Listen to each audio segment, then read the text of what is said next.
Today we have a special guest joining for an interview on the phone. He's a foreign affairs critic for the opposition party, the New Democrats. He represents the riding of Ottawa Centre, and he got first elected to the House of Commons in 2006. He's joining us today to share his views and his party's views on Sri Lanka. I would like to welcome Paul Dewar, who is joining us on the phone from Ottawa. Thank you very much for taking the time to be with us, sir. Terrific to be with you, and most interested in your audience being able to hear from me and talk about foreign affairs, in particular about the situation in Sri Lanka. For our viewers and listeners, can you please explain NDP's position with regards to Sri Lanka? Well, I think it's important for your listeners to go back to the war 4 years ago. And when I was the foreign affairs critic and Jack Layton was our leader, we were, of course, very concerned with what was happening in Sri Lanka. We had called on our government and as well as the Sri Lankan government to clearly be aware of what's going on, to stop what we believed was crimes against humanity occurring, and to let the international community come in to see what was going on, to allow the media to report what was going on. And of course, Jack Layton stood and addressed the crowd here in Ottawa, where there were massive demonstrations by the community to bring awareness and attention to the war that was going on that was being seemingly ignored by the international community. During that time, I was obviously talking on a daily basis to Mr. Layton. We pushed for emergency debates, we pushed the government, and we also pushed to have a very strong response to the Sri Lankan government, to push to have, as I mentioned, not only the outside community and the international community come in, but to investigate the reports we were hearing of crimes against humanity. And we've carried that message with us since that time, that the Sri Lankan government has not lived up to its international responsibilities to ensure that there is justice and that there is no impunity when it comes to crimes against humanity. So if I can bring things up to just this most recent time period, we've come out very strongly, and we're the only party that came out very strongly at the beginning to say to the Conservative government, when it comes to Sri Lanka, until such time as they open their doors to the government, that is, to an independent international investigation as to what happened during the war, then we should not be, working with them in ways that would give the international community and certainly the Sri Lankan government the impression that everything is okay. And to that end, we have said, the NDP has said, and Mr. Mulcair has said, and I've said as a foreign affairs critic, that we should not be participating in the upcoming Commonwealth meetings in Sri Lanka. And what we mean by that is not, it's certainly important for the Prime Minister not to go, but we also have to send the strong message that no Canadian representative should go. In other words, no minister from our government, no official from our government should be attending the Commonwealth meetings in Sri Lanka, because the Sri Lankan government has not lived up to its obligation, as was asked for by the international community, by the UN, Human Rights Council and others, to say clearly the Sri Lankan government has to let the international community come in to investigate the war and what happened. Finally, on this point, yes, it's really important that Canadians also understand that this is in line with Canadian values and Canada's history. It was during the period of apartheid that Canada refused to participate, have South Africa participate in the Commonwealth, refused to go to meetings that were situated in South Africa during the apartheid years before Nelson Mandela was released. This is consistent with our history, our values, and we call on the Conservatives to be clear about this issue and say no to participating in any way in the meetings in the Commonwealth in Sri Lanka. I was asked by a journalist, well, do you think that Canada should withdraw from the Commonwealth if Sri Lanka doesn't abide by the demands. I said, no, it shouldn't be Canada leaving the Commonwealth. If Sri Lanka is not willing and able to open its doors and to deal with the war from 4 years ago, if anyone who should be leaving the Commonwealth, it should be Sri Lanka, certainly not Canada. I think it's really important to keep the pressure on because there has been movement from the government.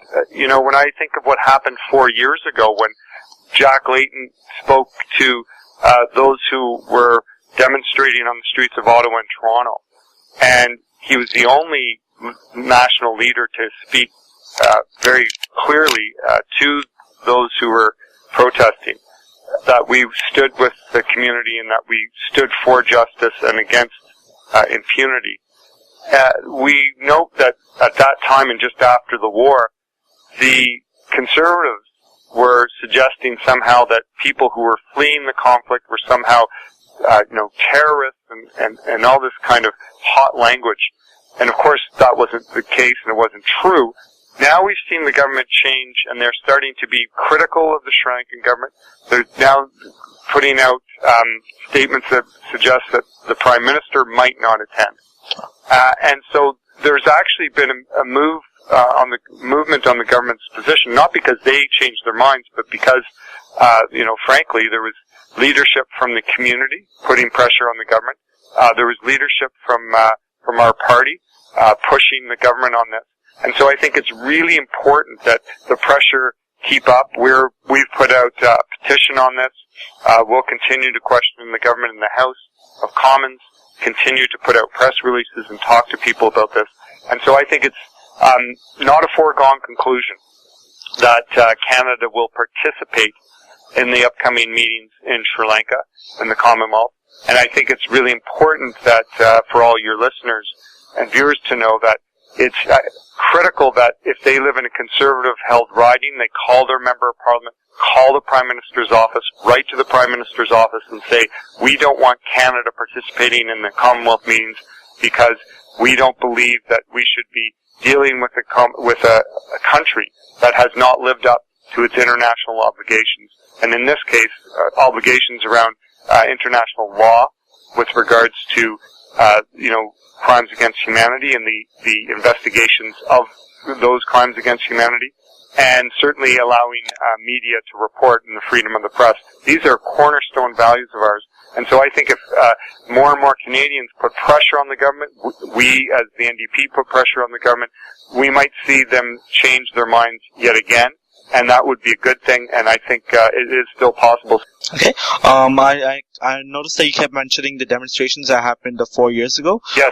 From your point of view, how effective do you think these demonstrations were to creating awareness for the government and also the citizens of Canada? I think it was very effective, and I think it's really important for people to remember the situation. The war, and we all know what happened. The government was cornering and pushing the other side into a small corner of the country, but also civilians.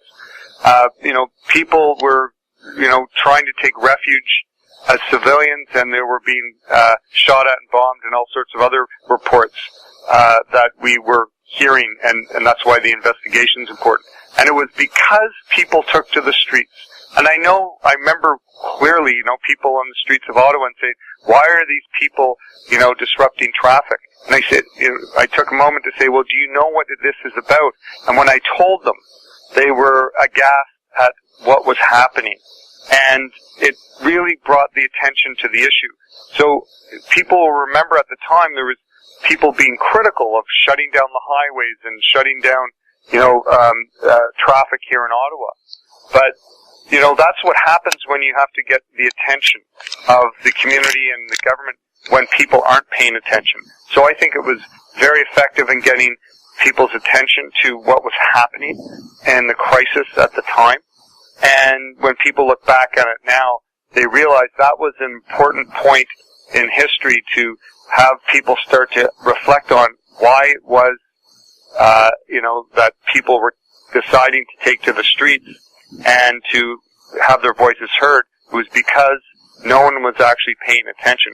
So I think at that point in time, it was a really important, civil action by citizens, and it got the attention of people. It was peaceful.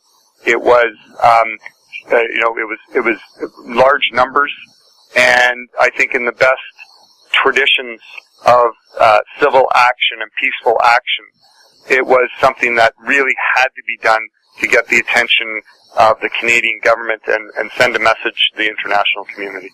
Okay. Recently in an interview, you mentioned the R2P, which is responsibility to protect, something that Canada has been on the forefront of. How would that be applicable to a place like Sri Lanka? Well, it means, and just for your listeners, responsibility to protect was a United Nations policy doctrine that Canada was responsible for bringing forward to the UN. And it was a number of years ago, but it essentially says that when a government is no longer capable of protecting its citizens, or is in fact responsible for terrorizing its citizens, or committing crimes against humanity against its citizens, then the international community has a responsibility to protect those citizens who are being affected by the direct inaction of a government, or the direct assault by a government on its citizens. And what Canada was trying to do at the time, this is back just around 2004 to 2005, was to underline, that we missed our opportunity to protect citizens in places like Rwanda.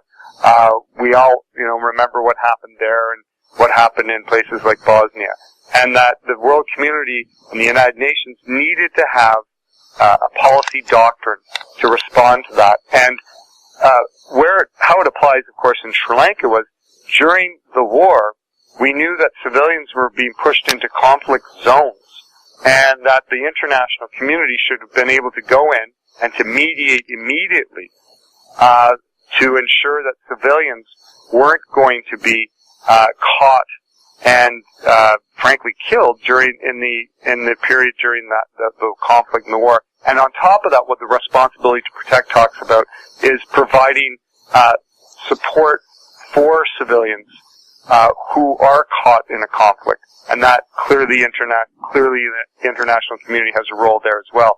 So this doctrine, as it applies to Sri Lanka, would have enabled the international community to respond in a way that would have forced the government to stop the what we were hearing of assaults on citizens, and provide opportunities for the international community to give assistance to those who are affected by the war, and finally to make sure that the international community would be playing a role in mediating the conflict to ensure that there was going to be peace and, of course, reconciliation, and further to that, justice, because part of R2P, as it also relates to the International Criminal Court, is that perpetrators of crimes against humanity need to be brought to justice.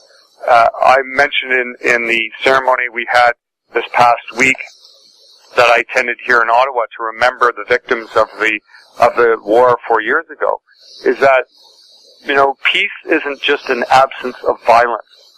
Peace is when you actually have justice and reconciliation.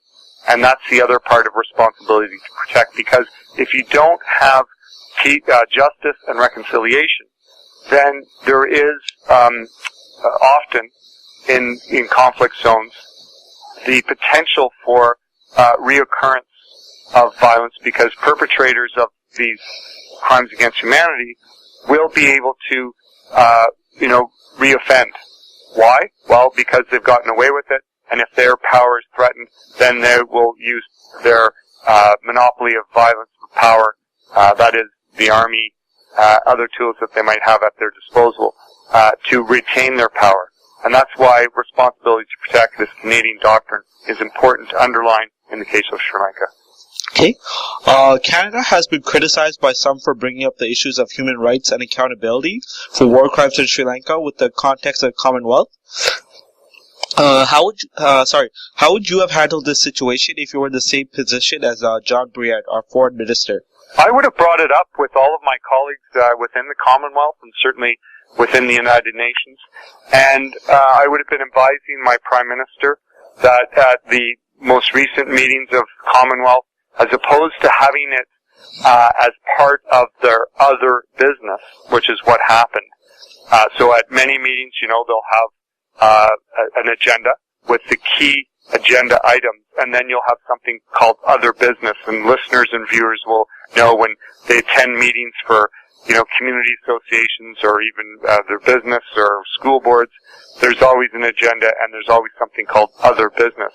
It's usually at the end of the agenda. It's not seen as important because it's literally other business. And I would have fought to have Sri Lanka at the top of the agenda because it, just like with what happened with apartheid in South Africa, you need to be constant and serious about putting that agenda item forward. And I would have been advising my Prime Minister, and I would have done this in meetings with my other foreign minister colleagues at the Commonwealth, the importance of putting Sri Lanka on the agenda and constantly reminding people of the importance of ensuring that there is justice and reconciliation in Sri Lanka. Because otherwise, what you're saying by omission is that it is not important. We did give credit to the government for bringing it up, but we can always do better. And in this case, if you're serious about it, if you're serious about what happened 4 years ago in Sri Lanka and the need to have justice not just be, quote, seen to be done, but actually be done, in other words, not just talked about, I would have advised my Prime Minister to make this a top agenda item. And as a foreign minister, I would have been pushing and lobbying very hard.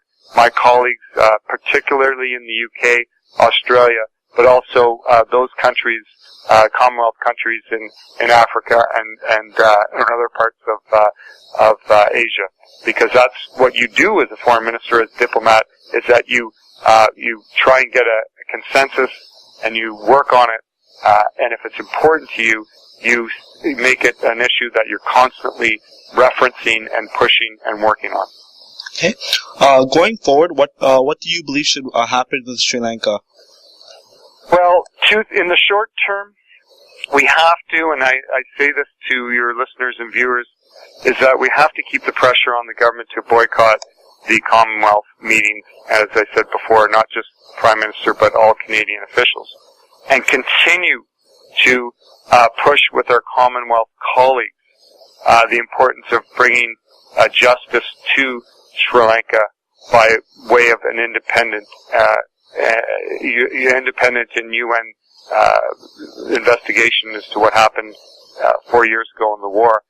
And in the long run, start to work with those who are on the ground, who are trying to get the stories out, and to look to building for the future of Sri Lanka, a Sri Lanka that is going to be pluralistic, that is going to be following the basic tenets of justice, that is going to acknowledge that there were horrendous crimes against humanity and look towards reconciliation.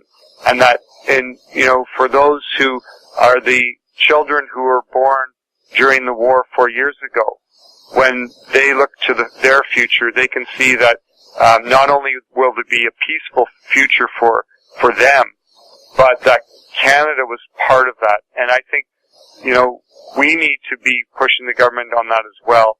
The NDP has said that it's a matter of, in the short run, getting the right message out to the Sri Lankan government.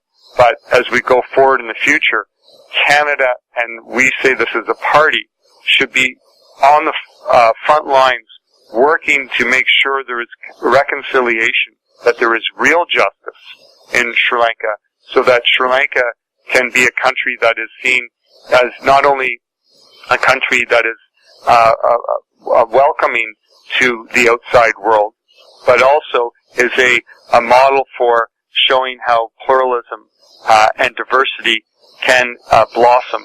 And this is something we need to look at in the future. Those who are wanting to live in the past, who say that you cannot bring justice, and those who want to say that Sri Lanka is not something that is important for us and we can't deal with, we need to reject their opinions, and we need to say we need to look forward to the future where there is justice in Sri Lanka, where we will work with those who want to seek justice in Sri Lanka, and that we will work with the international community to make sure that there is justice in Sri Lanka for all, and that it won't matter what your ethnic background is in the future. It will be that you are seen as equal and you'll be treated as equal, and that those who perpetrated crimes will be dealt with. And that's something that I see as for the future, because one day there will be justice. It's a matter of who will work with Sri Lankans to make sure that justice is done, and who will be the people who will work with Sri Lanka to build a bright future, because it is a future that many people maybe can't see right now. But, you know, we think of other countries that were in conflict and war, and they saw that it was times, dark days, but there was always people, and there were other countries who looked to the future to say one day there will be a brighter future. And we need to be a country, and the NDP is a party who will work with those who want to work for that justice to create a better future, a brighter future for everyone in Sri Lanka, but particularly those who suffered the most during the war 4 years ago.